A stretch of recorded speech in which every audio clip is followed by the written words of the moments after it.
শুভ সকাল বন্ধুরা, তোমরা যে যেখানে আছো নিশ্চয়ই তোমরা সবাই খুব ভালো আছো। আমিও খুব ভালো আছি। রঙের দুনিয়া ব্লগ 38-এ তোমাদের প্রত্যেককে স্বাগতম জানাচ্ছি। আজকে শুভ নববর্ষ, সবাইকে নববর্ষের অনেক অনেক শুভেচ্ছা, ভালোবাসা রইল। আজকের দিনটা যেন সবার ভালো কাটে, খুব আনন্দে কাটে, এই কামনাই করি। তারপর দেখো এখন থেকে ব্লগটা স্টার্ট করছি। এখন সকাল 9:30 বাজে আর এখন থেকে শুরু করলাম। দেখো আমি কি করছি, দেখো মাটি দিয়ে লেপ দিয়ে নিচ্ছি হাঁড়ি কড়াইয়ের মধ্যে। কাঠের আজে রান্না করব বলে চলে এসেছি সকালবেলায়। দেখো লেপ দিয়ে করে নিচ্ছি। এটা কিন্তু আজকের ভিডিও না, আজকে নববর্ষের দিনের ভিডিও নয়, এটা ভিডিওটা অনেক আগেরই ভিডিওটা দেওয়া হয়নি, সেই ভিডিওটাই তোমাদের সাথে শেয়ার করছি। একটা হাঁড়িটার মধ্যে মানে লেপ দেওয়া হয়ে গেছে। এবার কড়াইটার মধ্যে মাটি নিয়ে ওই তুলসী তলা চলে এসছে ওইখানে, ওই মাটি দিয়ে আর একটু সার্ফও নিয়ে নিয়েছিলাম। ভালো করে সুন্দর করে লেপ দিয়ে দিচ্ছি, নাইলে কী হবে, কালিটা না বসে যাবে। যখন আমি কাঠের আঁচে রান্নাটা করব না, কালি বসে গেলে তো আর তখন ওই কালি আর উঠবে না। আর মাটি দিয়ে লেপ দিলে পরে মাটিটা করলে পরে ধুল ভিজালেই পরেই না উঠে যাবে। সেই কারণে আমি লেপ দিয়ে কী করলাম, একটুখানি রেখে দিলাম। আর এই যে বাদ বাকি মাটিটা মানে চক্কের ধনের মতন রেখে দিচ্ছি, মানে হাসিও পাচ্ছে আমার, আবার কষ্টও হচ্ছে, কিচ্ছু করার নেই। মাটিটা বাদ বাকি মাটিটা দেখো আমি আবার পরের জন্য রেখে দিচ্ছি। বলে না লোকে এবেলা খেয়েও বলার চিন্তা করে, আমি এখন লেপ দিয়ে আর বাদ বাকি মাটিটা যেটা বেঁচে যাওয়া মাটিটা আমি আবার ওই ইটার মধ্যে কৌটোরার মধ্যে তুলে রাখছি। কীভাবে তুলে রেখে দিলে পরবর্তীতে আবার কালকে আবার ওটা লেপটা দেওয়া যাবে আর কি, সেজন্য আবার গুছিয়ে রেখে দিলাম। দেখো ওইখানটায় রেখে দিয়ে এবার হাতটা আমি ধুয়ে নিলাম। হাতটা ধুয়ে এবার জায়গাটাকে তো পরিষ্কার করতে হবে। ওই যে আমি একটা মগ নিয়ে এসেছিলাম, মগ দিয়ে জল দিয়ে এই জায়গাটাকে আগে পরিষ্কার করে দিই, নাহলে তো আবার কাদা কাদা রয়ে গেছে না, শুকিয়ে গেলে তখন বাজে দেখা যাবে। তো যাই হোক, তারপরে আমি কি করলাম, হাঁড়ি কড়াইটা এখানটা রৌদ্র ছিল না, এই যে একটা ছাওয়া চলে এসছে। এবার আমি মানে রৌদ্রটা মানে পুরোপুরি আসেনি, যেহেতু 9:30 বাজে, এবার আস্তে আস্তে রৌদ্রটা এখানটা ভরে যাবে। এই জায়গাটায় ওই রৌদ্রের মধ্যে আমি ওইটা দিয়ে দিলাম, হাঁড়িটা আর কড়াইটা দিয়ে দিলাম, একটু শুকিয়ে নিই। তারপরে এগুলোকে নিয়ে আমি যেখানে সিঁড়িঘরের ওখানে যেখানে রান্না করি আমি সেখানে চলে যাব। এই দেখো তোমাদেরকে একটু হাঁড়ি কড়াইটা একটু দেখিয়ে দিলাম।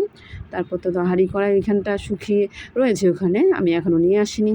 তারপর দেখো আমি সিঁড়িঘরে চলে আসলাম।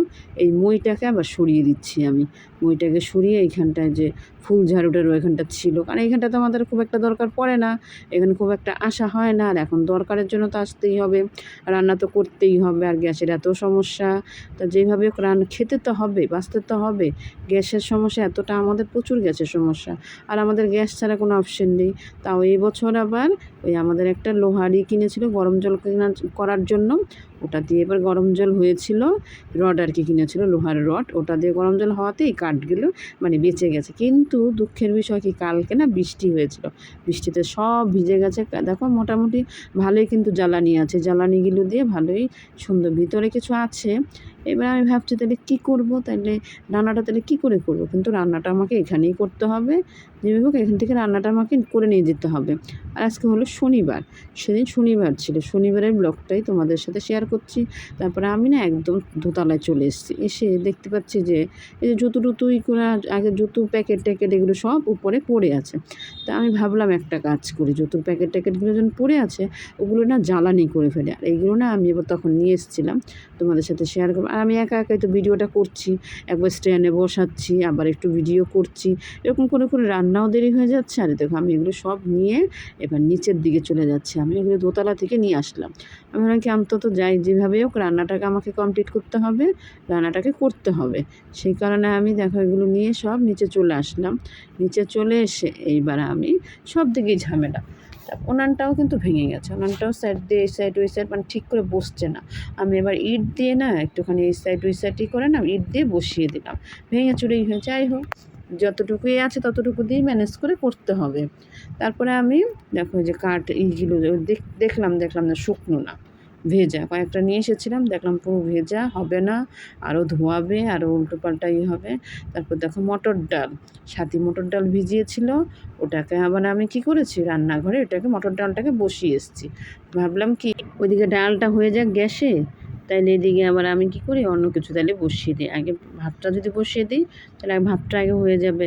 আর এদিকে দেখো আমি যখন কাগজটা দিয়ে ধরালাম, দেখো ভালোই কিন্তু ধরে গেল।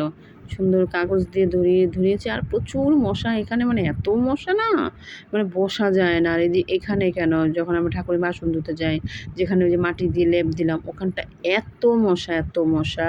শুধু আমি মোটা বলে আমাকে তুলে নিতে পারে না মশা। নইলে আমি যদি রোগা পাতলা হতাম না, আমাকে মশা তুলে নিয়ে চলে যেত। মানে এত মশা, এত মশা ওখানে, না বসে কাজ করা তারপর দেখো ধরেছিল সেই ইটা উনানটা নিভে গেছে। ভীষণ অসুবিধা লাগছে আমার। আবার কি করে ধরাবো সে চিন্তা করছি, মানে সব মনে হয় যে ভেজা ভেজা হয়ে গেছে, বিরক্ত লেগে যাচ্ছে। কিন্তু বৃষ্টিতে সব কাঠ ভিজে গেছে। কিন্তু আমি ভাবলাম তাহলে এই করে আগে ভাতটা বসিয়ে দিই। তারপরে তো ওদিকে জ্বালানিটা হয়ে গেছে, মানে জ্বলে গেছে আর কি, মানে উনানটা জ্বলে গেছে। কাঠ দিয়ে ছোটো ছোটো দিয়েছিলাম, জ্বলে গেছে। এবার হাঁড়িটাকে বসিয়ে দিলাম, ভাবলাম কি আগে ভাতটা হইতে টাইম লাগবে, তো আগে ভাতটা বসিয়ে দিই, ভাতটা আগে হয়ে যায়। আর আমি চালটা আগেই অনেকটা সময় আগেই ভিজিয়ে রেখেছিলাম, চালটা সসপ্যানের মধ্যে ধুয়ে টুয়ে ভিজিয়ে রেখে দিয়েছিলাম, ভালো ভিজেও গেছে। আর ভাতটা হতে বেশি টাইমও লাগবে না। তো যাই হোক, আমি ভাতটা আর কি বসিয়ে দিলাম আগে, ভাতটা আগে হয়ে যায় তাড়াতাড়ি, তাহলে সবজিগুলো হয়ে যাবে, তাতে এক এক করে করে নেব। যদি আজ ওঠে, রান্না করতে কতক্ষণ লাগে, মাটির উনানে রান্না করলে সে রান্নার বেশি টেস্ট হয় খেতে। কিন্তু আগের লোকের তো, মানুষের তো মাটির উনানেই রান্না করতো, কজন গ্যাসে রান্না করতো। কিন্তু আমরা তো করি না বলে, আমাদের অভ্যাস নেই বলে, তাই আমাদের বেশি কষ্ট হচ্ছে মাটির উনানে রান্না করতে। যারা প্রতিদিন রান্না করে, আমার এই বন্ধুটা, ও কিন্তু প্রতিদিন মাটির উনানে রান্না করে। আর ও কত সুন্দর রান্না করে। জ্বললে পরে কতক্ষণ লাগে, ধোঁয়া যদি না আসে, ধোঁয়ালে তো মানে চোখ মুখ মানে একদমই হয়ে যায়। রান্না করতে আসলে না মনে হচ্ছে কেঁদে কেটে একাকার অবস্থা। কারণ ধোঁয়ায় আর চোখ দিয়ে সমানে জল পড়তে থাকে, মনে হয় যে অসুস্থ হয়ে যাচ্ছে, এরকম অবস্থা। ওই দেখো কি সুন্দর জ্বলে গেছে, দেখি কতটা কি করতে পারি। যদি রান্নাটা করতে পারি তো খুবই ভালো। তারপর দেখো ভাতটা আমার উতলানিও চলে এসছে। এই দেখো আমি আবার দেখে নিচ্ছি, ভাতটা উতলানি এসে গেছে, মানে ভাতটা হয়ে এসছে প্রায়। কারণ যেহেতু চালটা ভিজিয়ে রেখেছিলাম, চালটা ভালো ভিজেছে আর খুব সুন্দরই হয়েছে। আর ওইদিকে ডালটা দেখো আমি সিদ্ধ করে নিয়ে, পেঁপে দিয়ে ডাল হবে, মটর ডাল পেঁপে দিয়ে করছি আজকে, যেহেতু নিরামিষ। আর হলো গিয়ে এদিকে পাঁচমিশালি একটা সবজি হবে, আর হলো পটল ভাজা হবে, আর আলু ভাজা হবে। এইগুলো হলো দুপুরবেলার আইটেম। এই কটা রান্না করবো। ভাতটা আমার হয়ে গেছে, ভাতটা আমি নামিয়ে নেব। দেখো ভাতটা কিন্তু হয়ে এসছে প্রায়। এবং এগুলো রান্না করব, দেখি কতটা কী করতে পারি। তো যাই হোক, দেখো আমার তারপরে না ভাতটা হয়ে গেছে। ভাতটা আমি কি ভাবলাম কি আগে করি, ভাতটা নিয়ে আমি ঘরে করে আসি, উপর দিয়ে আসি। তারপর তো আমি রান্নাঘরে চলে এসেছি। রান্নাঘরে এসে ভাতটাকে আমি এই দেখো বেসিনে, আমাদের এখানটার বেসিনটা তো পরিষ্কার, এখানেই আমরা ভাত ঠিকাটা দেই। মানে ওই ভাতটা উপর করি, ওখানে যে ভাতটা ঠেকা হয়ে গেছে। দিয়ে এইবার আমি সব মশলাপাতি নিয়ে এক এক করে সমস্ত জিনিসপত্র নিয়ে চলে এসেছি আগেই। সমস্ত কিছু নিয়ে এসেছি, বারবার যাওয়া আসা অসুবিধা না। তা যাই হোক, তারপর দেখো আমি করছি, একটু কাঁচা লঙ্কা দিয়ে দিয়েছি, একটু কালো জিরে দিয়ে দিয়েছি। আমি একটুখানি আলু ভাজাটা করে নিয়ে আগে, তারপর ডালটা ফোড়ন দেবো। তখন কড়াইটা তেল তেল থাকবে, ওটার মধ্যে ফোড়ন দিলে পরে সুবিধা হবে। তারপর একটু নুনও দিয়ে দিলাম, নুন দিয়ে একটুখানি হলুদও দিয়ে দিলাম। এবার একটু নাড়াচাড়া দিয়ে কী করবো, একটু ঢাকা দিয়ে দেবো। তারপর দেখো একটু নেড়ে চেড়ে নিচ্ছি আমি, এতে দেখো নাড়াচাড়া দিয়ে নিচ্ছি। ভিডিওটা ভালো লাগলে একটা লাইক করতে ভুলবে না। যারা যারা চ্যানেলটাকে সাবস্ক্রাইব করোনি প্লিজ করে দিও। পাশে থাকা বেল আইকন অল করে দেবে, নোটিফিকেশান তোমাদের কাছে সবার আগে পৌঁছে যাবে। তারপর দেখো আমি ঢাকাও দিয়ে দিয়েছি। ঢাকা দিয়ে পর ঢাকাটা মানে আমি আবার উঠিয়ে নিয়েছি। এবার আমি আবার একটুখানি নেড়ে চেড়ে নিচ্ছি। দেখো নেড়ে চেড়ে কি মানে আলুটা আমার হয়ে এসেছে, আলুটা আমি নামিয়ে নেবো আর কি। দেখো বেশ ভালোই হয়েছে, ঝরঝরে হয়েছে। তোমরা কতটা কি বুঝতে পারছো আমি জানি না, কিন্তু আলুটা ভালোই হয়েছে, লাল লাল হয়েছে ভাজাটা। এবার আলুটা না আমি তুলে নিচ্ছি।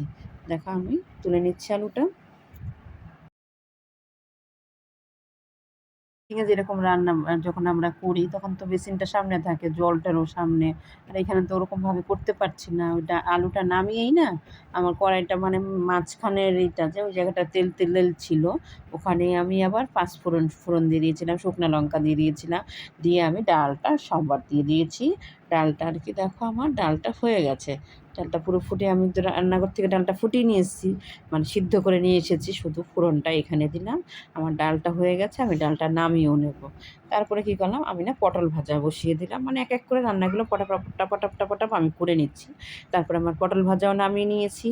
তারপরে আমি কাঁচা লঙ্কা দিয়ে দিয়েছি, একটু কালি জিরে দিয়ে দিয়েছি। দিয়ে আমি ওই তরকারিটাও বসিয়ে দিলাম। তরকারির মধ্যে নুন হলুদ সমস্ত কিছু আমি দিয়ে দিয়েছি, মানে ডাঁটা দিয়ে, নোটে ডাঁটা দিয়ে পাঁচমিশালি সবজি আর কি, সমস্ত সবজি এটার মধ্যে আছে। দেখো, তারপর দেখো পটল ভাজা হয়ে গেছে, আলু ভাজা হয়ে গেছে, এবার ডালও হয়ে গেছে, শুধু এবার তরকারিটা বাকি। তরকারিটা হয়ে গেলে আমার রান্নাটা কমপ্লিট হয়ে যাবে। তারপর দেখো তরকারিটা আমি নাড়াচাড়া দিয়ে আমি একটুখানি ঢাকাও দিয়ে দিয়েছিলাম।